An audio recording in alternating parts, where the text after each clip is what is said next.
Hi, I'm Pam from Pam's Flower Garden, and today we are going to do a modern arrangement, and we are going to use some tropical flowers like protea and celosia and these beautiful lime green cymbidium orchids. But we're also going to offset it with some Ontario grown gerbera and roses, some corncockle, veronica, and some really pretty bupleurum. So I've prepped a vase here already. So it's a rectangular vase, so a little bit different shape. And I put some of this nice wire in here just to give it a bit of a mechanic, because if you look here, I've just put oasis tape and a bit of a grid at the top of the vase. And then I'm using this as part of my mechanics too, just to hold my flowers. So I'm going to turn this around. And I think what I'll do first is put some greenery in. So this is knife blade acacia, which I thought was really cool, and it's got kind of a neat feel to it. So I'm going to make a line first in here, just to get my angles going, just to play around. So sometimes if you have this really interesting green like this, you can really start making a neat design without even any flowers.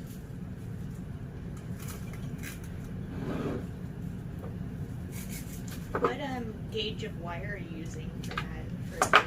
That is a very good question, Kate. And you know what? I'm not sure what it is. But I will look that up and I will put it in at the end, what I actually used. It is some type of design wire from Oasis. I just can't remember what the gauge is. But good question. I should have done that. Okay. So you can see I'm getting a bit of a line going on here with this.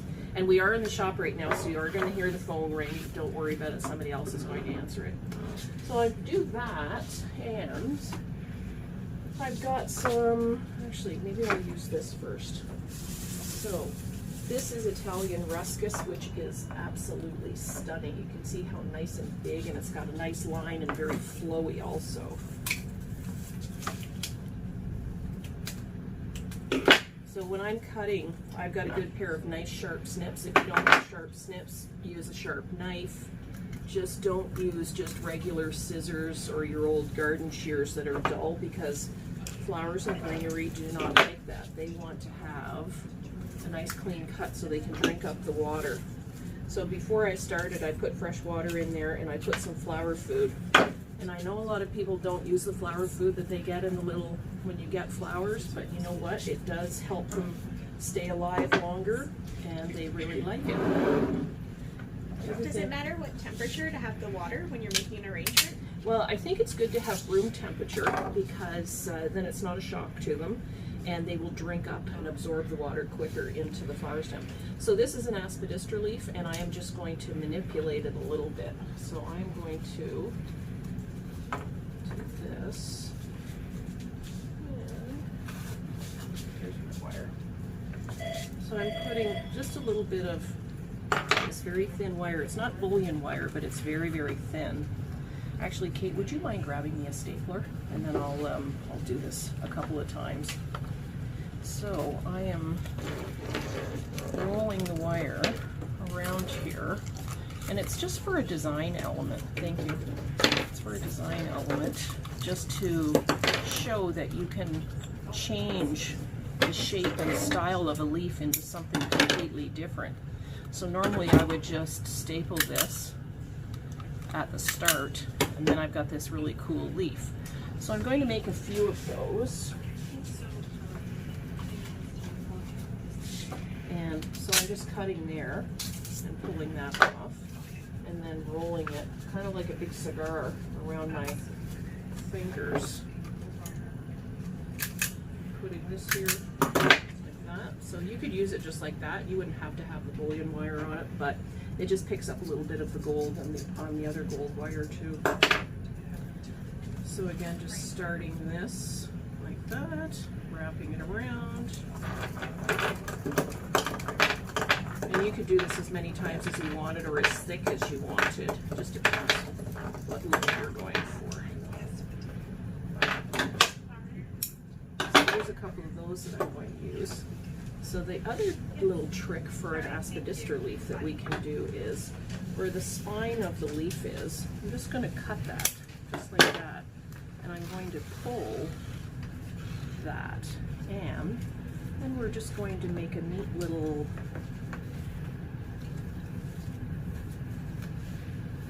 we'll change that up a little bit. So see how now that one aspidistra leaf can become something completely different looking.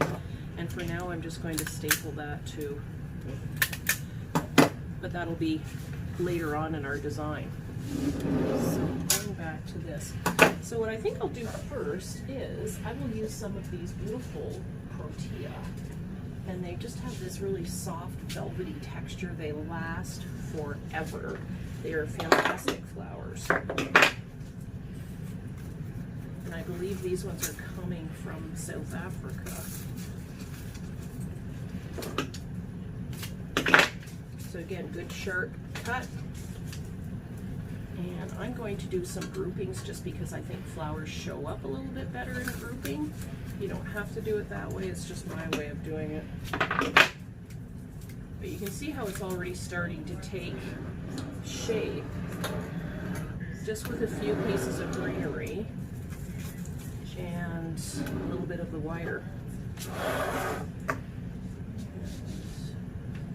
How did you choose the color palette to use for your arrangement? Well, I kind of wanted to go with the bridge tones with the pinks and the peaches just to make that corally kind of warm feel. So I just, not monochromatic, but almost, so they're all in the same kind of color tone. And I think I just picked them because I like them. Because it's nice to be able to do these arrangements and you're actually doing it with things you like.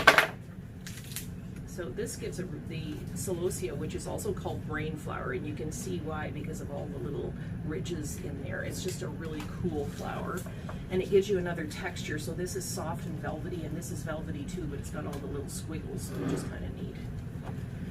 Then there's this beautiful gerbera, which is Ontario grown.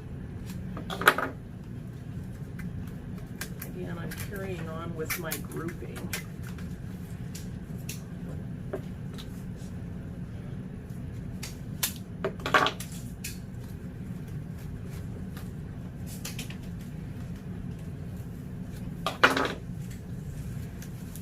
So you can see how this is just starting to take shape.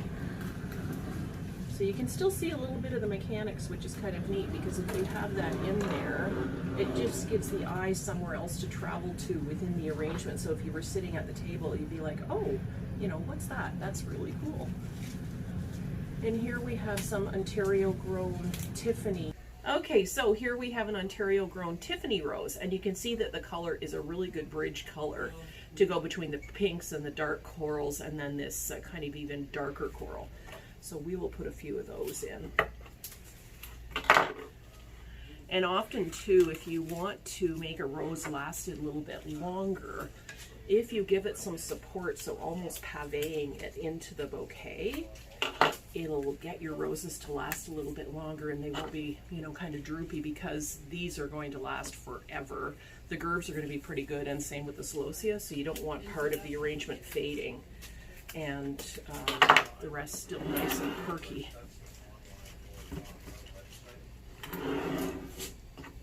Maybe one more of those. And I'm taking some of the greens off because I think we have enough greenery going on in here.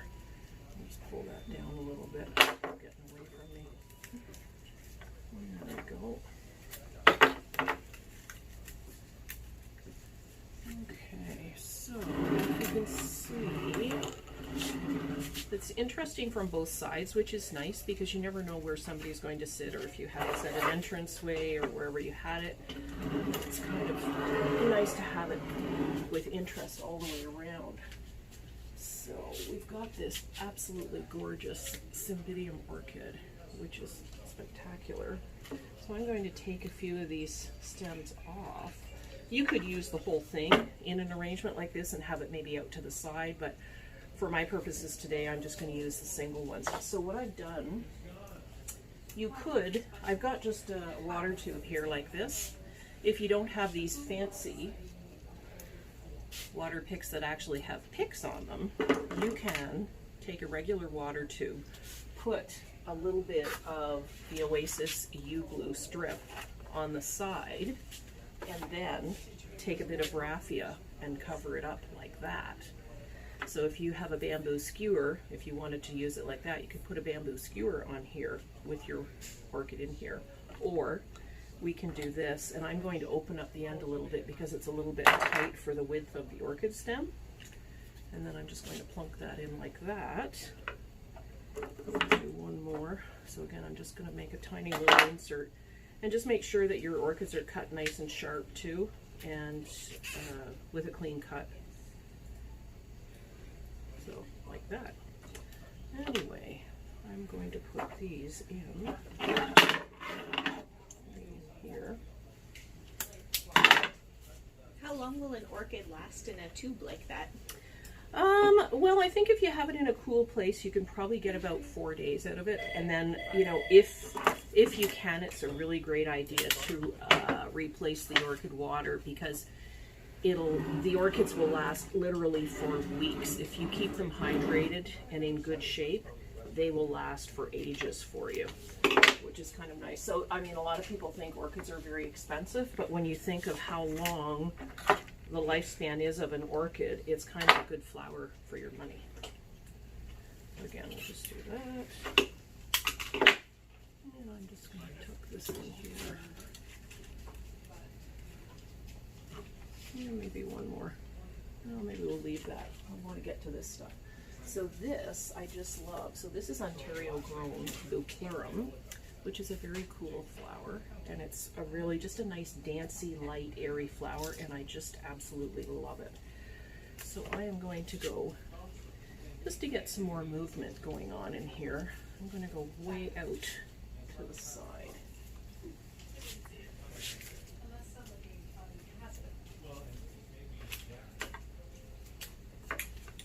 Take a little bit more in here. And clean water and flower food, like I said before, that is a must to keep your flowers alive and happy. They will love you for it.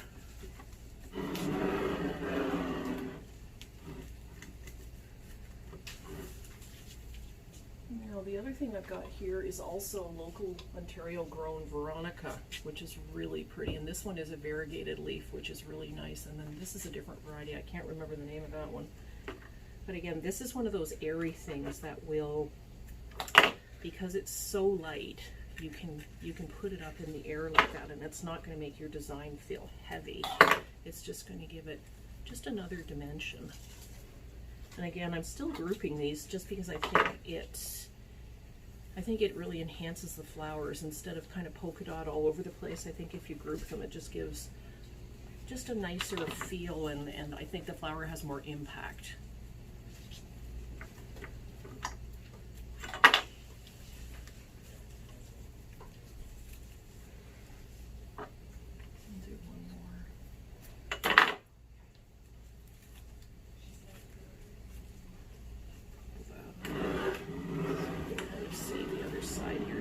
So you can see we're kind of elongating like that, but I think it's a nice contrast to the rectangular tall vase, just to pull everything out that way.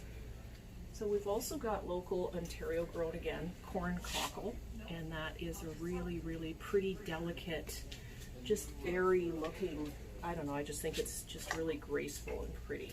I'm going to put that in it to the side.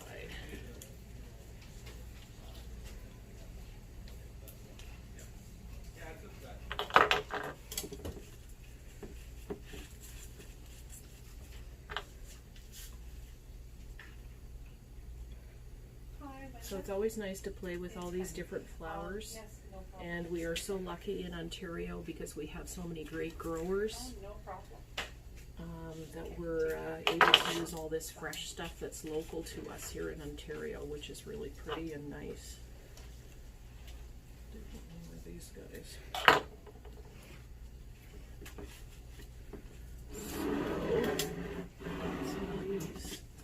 Alright, so now it's time maybe to use our rolled aspidistra leaves, because I think, see how on the front of the vase and the back of the vase we're just seeing the edge there, and I think it's nice to break up that edge and cover that up.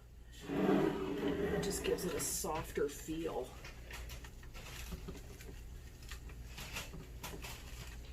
so that you can see. So we have another one of the rolled aspidistra leaves, which I will put onto the back side. We had a few technical difficulties. Our lights are kind of going off and on, but that's okay. So you can see you've got a ton of interest. So if you were sitting at a table or coming in on an entrance way, I think it would make you stop and look at something because visually it's so different. And like I said, I think it's kind of interesting to have the tall vase and then have the arrangement coming out the sides like that. Just turn it around. And you've got interest on both sides too. So again, it's kind of nice to play with these tropical flowers like the protea and the orchids and the celosia, but then also have the Ontario grown gerbras, roses, veronica, bupleurum. I just think it's a really pretty and soft but interesting way to do a design.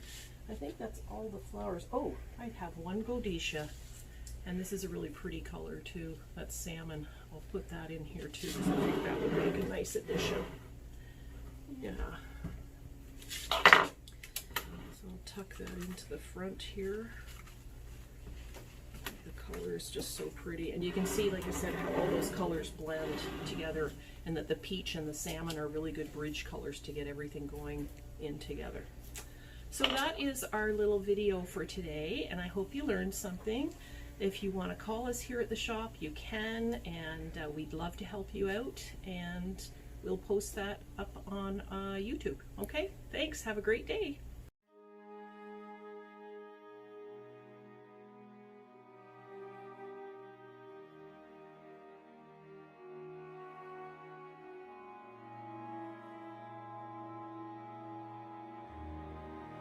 I told you I'd get back to you about what type of wire this was. It's called mega wire, and it is 6 gauge, and it's got quite an elasticity to it, so you can do lots of very cool things with it. Hope that helps.